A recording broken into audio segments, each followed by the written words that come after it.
Hello, I'm David Rives, host of the TV show Creation in the 21st Century on TVN. Each week we talk about breaking discoveries in science which reveal that our Creator, the God of the Bible, has left a pattern of His fingerprints throughout the universe. Check us out and sign up for email updates at davidreeves.com. Subscribe to our free monthly magazine and like us on Facebook for weekly inspiration and education regarding science and the Bible.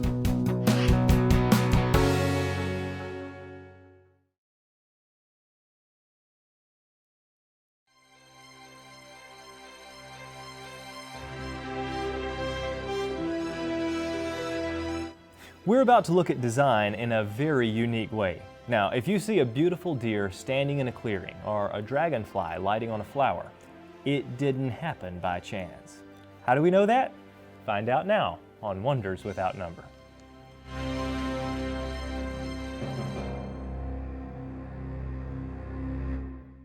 Welcome to Wonders Without Number. I'm David Rives, and today we want to inform and inspire you regarding the wonders we find all around us. An infinite number of wonders that point us directly to our Creator, the God of the Bible. Now, you are no accident. I want you to know that you're special, that you were created in God's own image, that Jesus Christ was and is that Creator, and that He has a plan for your life. Now, some people think that dinosaurs are proof that the Bible isn't true. They lived millions of years ago and were never mentioned in the Bible, right? Well, let's take a look right now.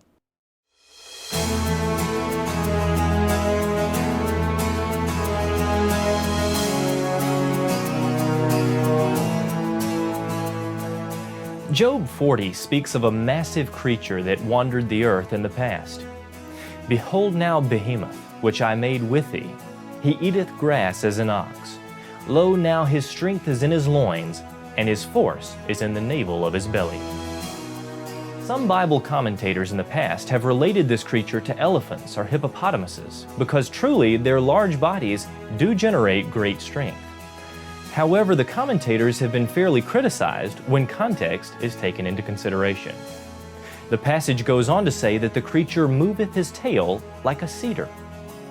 This definitely doesn't fit any of the proposed animals alive today, which begs the question, does the Bible know best?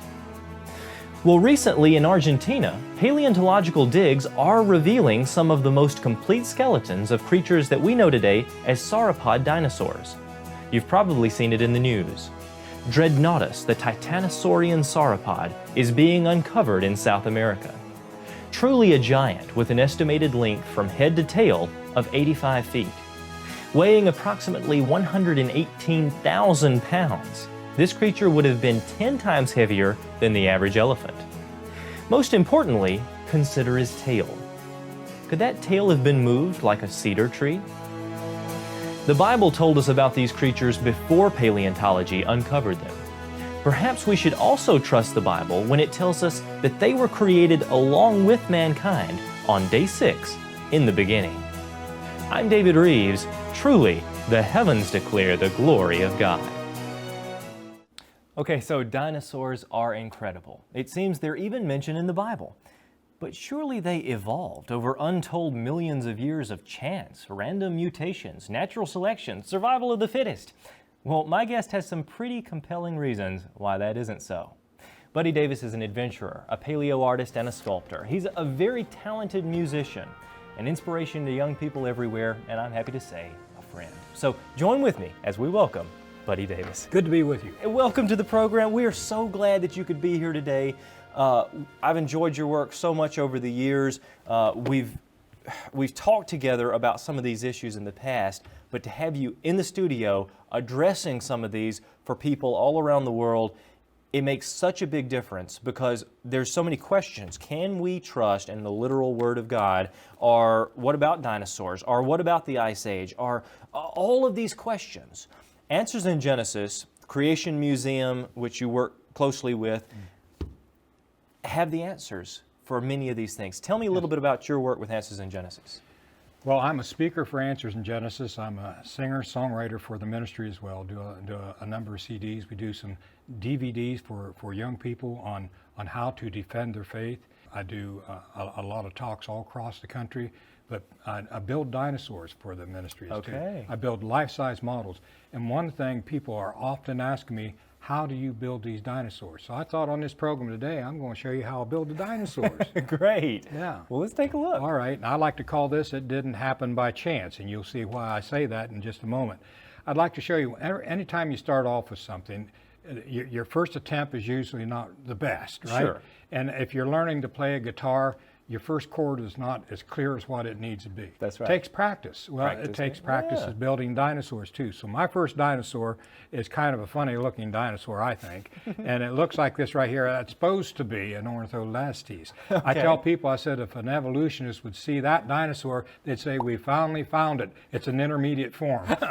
but that I'm learning. Okay? That's right. Pretty good attempt, Yeah, and isn't it? I'm a self-taught artist, so I didn't go to school to learn how to sculpture. Wow. I taught myself how to sculpture, and you'll see how I did that here in just a moment or two. Okay. All right, so this is going to be one of my first big dinosaurs. It's going to be a Stegosaurus, and I went all the way to Washington, D.C. at the Smithsonian, and they were gracious. They let me put the bones of Stegosaurus right out on their floor. They really did, and let me measure those bones because I told them I wanted to build a life-size model of a Stegosaurus. So I'm building him right here on my porch. You know what happened? This guy fell down on me 3 times on the porch. Oh, I was no. disheartened. I spent all that money and time going to Washington and stuff, and I said, well, I'm obviously not supposed to do this. And I'd think about it for a few days, and I'd go back and I'd attack it again. Finally moved it up into my barn, Okay. and I finally got it finished.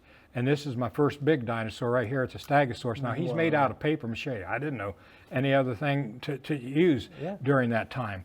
And I finally became where I was dissatisfied with this dinosaur, but this dinosaur got me started into what I'm doing. Okay. And I'm so glad I didn't quit. So I tell boys and girls and moms and dads, you don't give up on your dream. You just don't quit.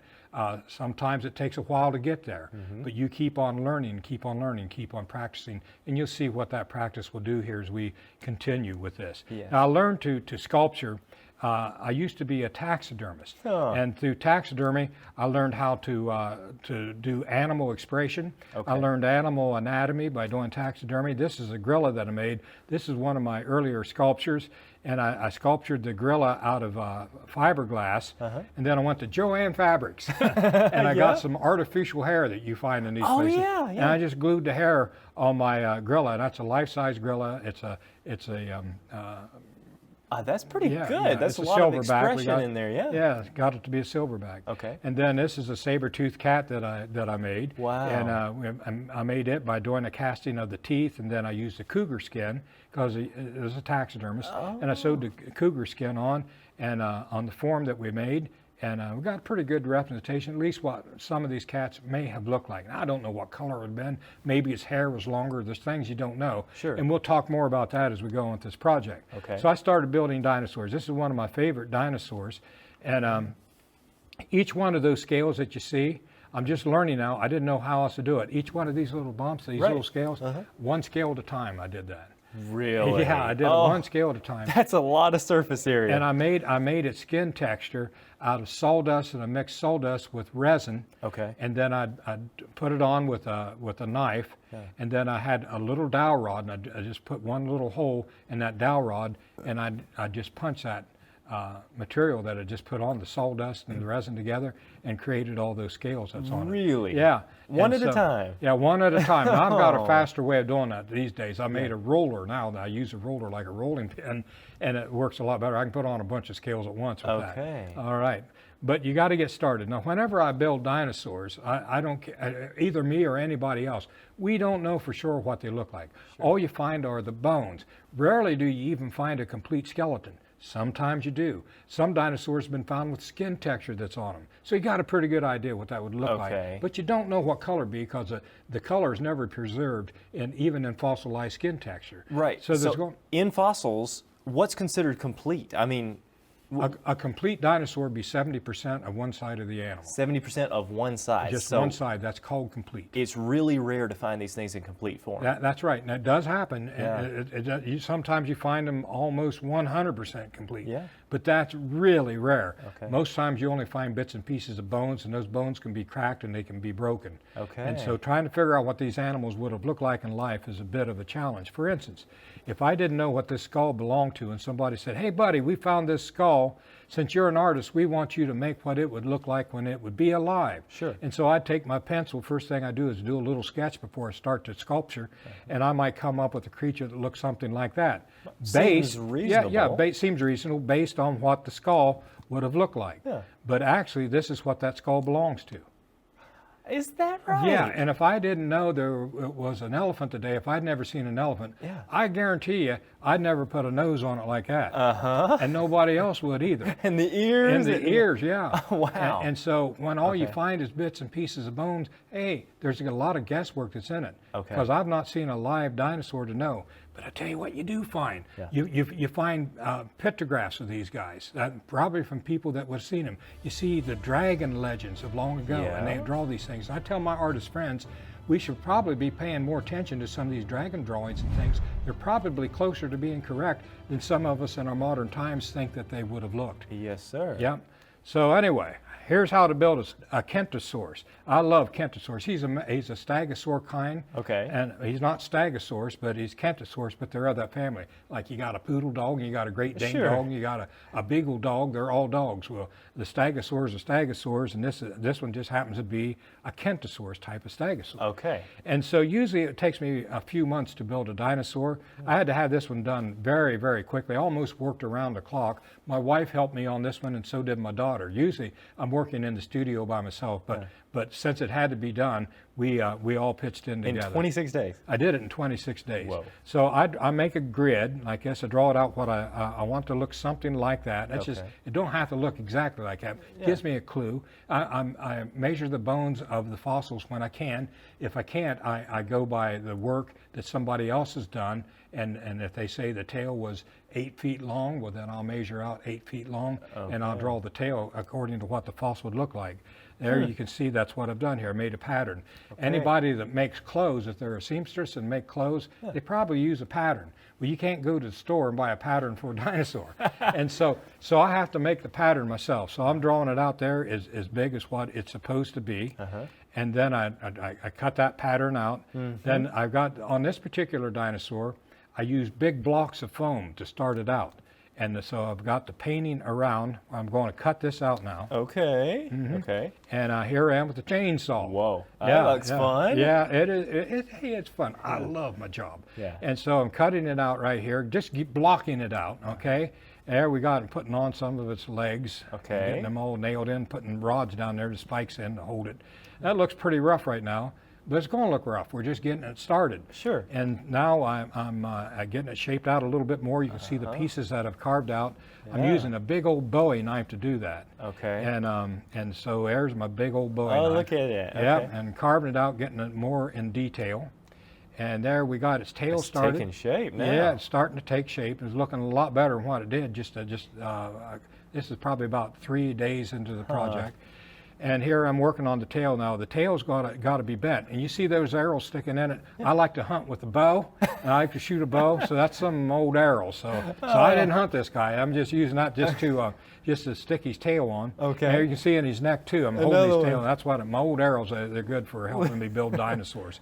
And his head's looking straight, his tail's straight, and I'm going to change all that. In fact, I'm going to change that complete head here just a little bit because I want the mouth to be open, I decided. At this point, I didn't realize that, but I'll change that. So I wanted it to look like it's got some motion to it. And that other picture that I showed you, it was standing like somebody at attention. I wanted it to have like it's fluid, it had Like some it's movement. walking. I think the animals look more real like that. That's an old taxidermy trick that you often use, try to make it look like they're actually moving. So in order to do that, I had to cut off the leg, and I have to make a completely brand new foot. And there we are putting that leg on, bending it. So I got to make a wedge, like a piece of pie, to stick in there. Right in there. Right in Okay. there, yep. To bring that leg out the way that I want it to be. Okay. Now I'm carving the foot out. There's my arrow again, holding that leg on. Yep. and, Multi-purpose. yes, it is. And so I got the leg all fixed. Now I'm bending the neck. And there's his head that's on, but I still don't like that head, but I don't realize that quite yet. Okay. And now I've got his tail all bent. And so I cut it in sections just like I did the leg and keep bending that tail around till I get it bent as far as I want it to be. And that looks pretty rough right now, but that's okay. We're not done with it yet. Like what you're seeing? You can find so much more on the Creation Superstore. You'll find over 900 books and videos on origin science, creation, and Bible history. Whether you're looking for nature documentaries, educational books, homeschool resources, or children's videos, we've got it all, so be sure to head over and check it out. Use the promo code to receive 10% off your first order.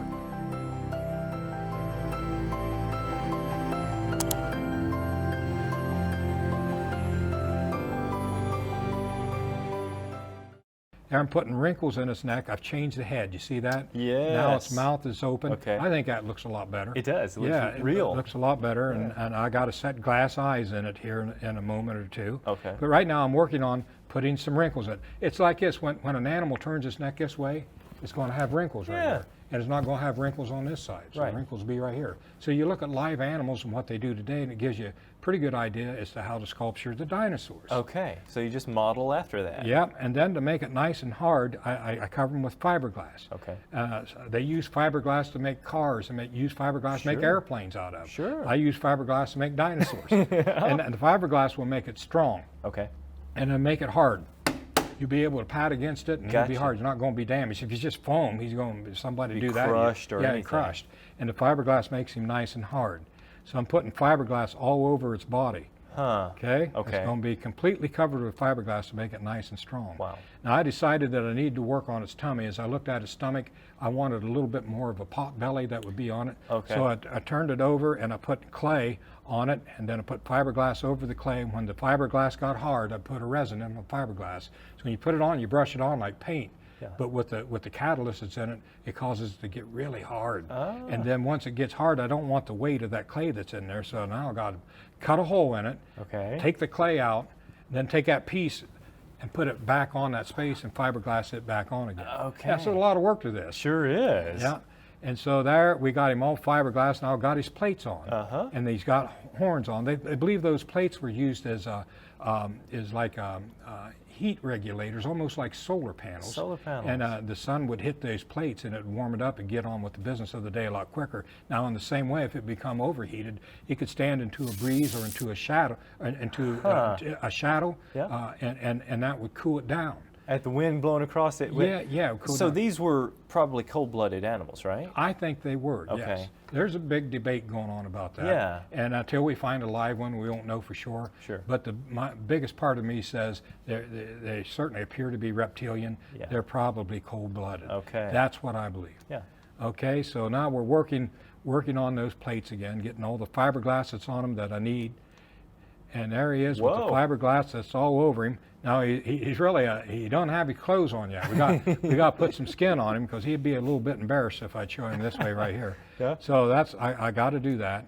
And now we got his eye in. Okay. The eye's made out of glass. Okay. And then I made the eyelid right there. Use epoxy to make the eyelid, and I'm going to use epoxy on this one right here to make the skin texture too. I use the same material and I put it all over my dinosaur. It comes in a can that's A, and it comes in another can that's B, and you mix the A and the B up evenly. You have some water that you put your hands in because it's sticky, and then the water makes it not sticky. And so I Okay. mix it all up together. Then I put it on my fingers, and once I get it all covered up, I'll start to put on the skin texture. So that's what we're ready to do. You see the skin texture right here that we're starting to put on this dinosaur. So it's almost like clay to start with, but the A and B together create a chemical reaction and it hardens. Yes, when I first put it on, it's soft. Okay. And it depends on the humidity. Yeah. And it can set up any place from 30 minutes to a couple hours. Huh. It just depends. Okay. Yep. And so that's what we're doing right here. That's just a clay model that I made it some skin texture. I'm going to press this in. This is my mold right here. Okay. And so I made this right here. Yeah. Then I put silicone and pull that silicone off. That pink is this silicone. Right there. And that's going to be used to press against that epoxy when I put it on. Okay. And I'm going to get my skin texture to look something like that. Now, here's some more. It's a different type that I made, so not all the scales look the same. Right. Parts like under the arm and stuff, it'd probably be smaller scales. And around its mouth would be smaller scales. Sure. And then on its body, you'd have more scales that would be like this. So I try to pay attention to things like that. Look at reptiles today. Yeah. And you get those ideas as to True. what it's going to look like. So I got his nails all on here. That's his foot, and you see the skin texture that I've got on it. I got these grooves in, like you see in animals today. The as the toes, separate the toes from one another. Uh-huh. We're working on the horns. The horns are going to be smooth. So instead of texturing that, I keep rubbing it with my hand dipped in water till I get that horn to be really nice and smooth. Okay. There's skin textures on more of it right here. Whoa. Getting to the point where That's he's starting looking to nice. Yeah, he's starting to look nice. Yeah, I'm underneath him right here working. Okay. You see me there? Yeah. That's fun. I'm not lazy there. I'm actually working. Yep. Not taking a break. I'm working. Yeah. And so working on his tummy there and getting ready to put skin all over this dinosaur. Okay. And there we are working some more on some scales. When I put on a section of it, and if I can't get to where I got to leave part of it for the next day, then I put more scales on the next day. I got to carve scales in it now so that it will match up. Then I can go back to using my mold as a stamp to press against it. Okay. Yeah. And so there he's getting close to having all the skin that would be on. And now I'm painting it. Okay. Now again, we don't know what color they'd be. He might be purple like Barney is. Right. You know, again, I'd never seen a live one. But I'm painting him the way that I want to paint this dinosaur, using an airbrush. And a lot of times I'll start out with a certain color paint, and I put it on, and then I wipe that paint off, and that paint the part of the paint will stick down in these scales and make them pop out. Okay. And then I do another lighter coat over that, and you start to get depth with it. Okay. And then I'll put little designs on with the airbrush. It helps it out a little bit. So that's what we're doing right here. Whoa. Got him all done. Yeah. And he's all loaded up, and he's ready to go to the Creation Museum. and they're waiting on him to arrive. And you talk about getting stairs going down the interstate with that there on the trailer. You certainly do. So he's all loaded up. He's all loaded up and ready to go. And there he is on exhibit. Right there. And there's another one of my models. That's not a dinosaur. That's a Dilophosaurus. Okay. You often see them in dinosaur books, but they're not dinosaurs. But that is a dinosaur. And his legs is directly under his body like dinosaurs would be. And so, and look at those horns that on him. I've always wanted to build one. That's actually the second one that I made. And so, yeah, you can see him. We now have vegetation that's all around him. So if you go to the dinosaur den, you'll see this guy. You'll see him in the Creation Museum. In the Creation Museum. It took 26 days to do it. Wow. Usually it would take me probably 3 months if I had the way that I'd want to do it, but he had to be done very quickly. Oh, you did a good job. I've seen him there in the museum, and he is truly spectacular. Now, you think that he might have used these for defense, or for what would he have used the big spikes for? Do we know? Well, in the original creation, he certainly wouldn't have used it for defense. True. No, Okay. because in original, everything was very good, and bad things didn't start to happen till after Adam's sin. Okay. Right. Right. And so he could have used these for a number of things. He hit against a tree to knock certain types of fruit Knock out fruit of the out tree. of the big. Or he could slam it down into the dirt and stuff to unroot things. Okay. Now, after sin happened, which was probably not very long, God knowing all things would have had that already designed. Sure. And he would have used these as a weapon, it's believed, to protect himself. Okay. Yep. Okay. Yep. Very Do interesting. we have time to show you now? We've got about 5 minutes About left. 5 about minutes. 4 or 5 Let me minutes go left. really fast. At least get you started on one of my favorite dinosaurs. But first, I'd like to say, in case we run out of time, Okay. that it didn't happen by chance, right? Yes. What would be the odds if there be an explosion in a fiberglass plant and that dinosaur would turn out? I'd say, somebody says, how did you make that? Oh, I didn't make it. A million years ago, there was an explosion in a fiberglass plant, and that just turned out. So people would laugh at you at that point. They would laugh at you. They'd laugh at you. The most diehard evolutionist that believes in a million years with all of his heart and all of his soul would look at this and know it's more reasonable. Somebody made it. Okay. And this is just a model. It doesn't blink its eyes. It doesn't have a brain that's thinking. It doesn't have a heart inside that's beating. That's true. Yeah? It doesn't have eyes that can see. It doesn't have a nervous system, a digestive system. If it becomes injured, it could heal itself. Yeah. And it had to have blood that knew how to clot so it could heal itself. Wow. And they say that all happened by chance, but they look at this one, it doesn't do anything. It's just made out of a little bit of fiberglass and foam, and they say that shows evidence of design, but the real one, they say, oh, it happened by chance. It's given millions of years. It does not make sense. No. And God says you're without excuse for not believing. It's clear. The book of Romans says that everywhere we look around us in creation, it's just absolutely shouting out that there is a creator. The invisible things are being revealed by that which is made, by everything around us. That's right. Isn't it awesome? It is. Isn't it exciting to give God the glory? It sure is. It sure is. I want to tell boys and girls and moms and dads, give God the glory of creation. That's right. And once you understand that, man, it changes your life. I know I've talked a lot here. I don't know if we have any time to show. No, we've got a couple of minutes left. We can jump in and see how far we can get. Okay. Well, this is This is another model that I made. This is Utah Raptor. Now this one I'm going to make it look like a skeleton. Okay. Okay, so I'm not going to make this look like it's alive. So here's the way we did it, and I'll try to go as fast as I can. Made my pattern again. Yeah. I put my pattern on. This is where he's going to fit. Okay. Putting the foam down, starting to carve it out. We're carving out a little bit more. Carving out its head right here. Now I'm starting to put some of that epoxy on some of its neck bones. Yeah. And I'm tickling out its ribs right here. That's going to be its ribs. All right. There I got his arms made. And now I'm putting the epoxy on his arms to make it look like real bone. Yeah, and I'm getting fiberglass over part of him, putting epoxy over the fiberglass, getting that skeleton all made. There he is. And now I'm starting to give him some color. And that's the color that I decided to make him right here, because a lot of fossils are that color. Yeah. And there he is in the Creation Museum. So you can actually see him being dug up in the Creation This is Museum. one of the first exhibits you'll see, and this is a model of a man. That's another model of a man. They're both paleontologists. This guy is a creationist, and he's giving you the evidence from a creation point of view.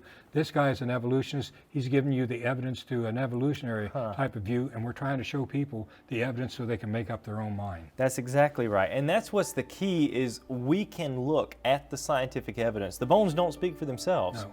We always give them an interpretation. Yep. Where did we start? Did we start from a biblical perspective that in the beginning God created these things? Something happened. Probably many of them were buried during the global flood. Exactly.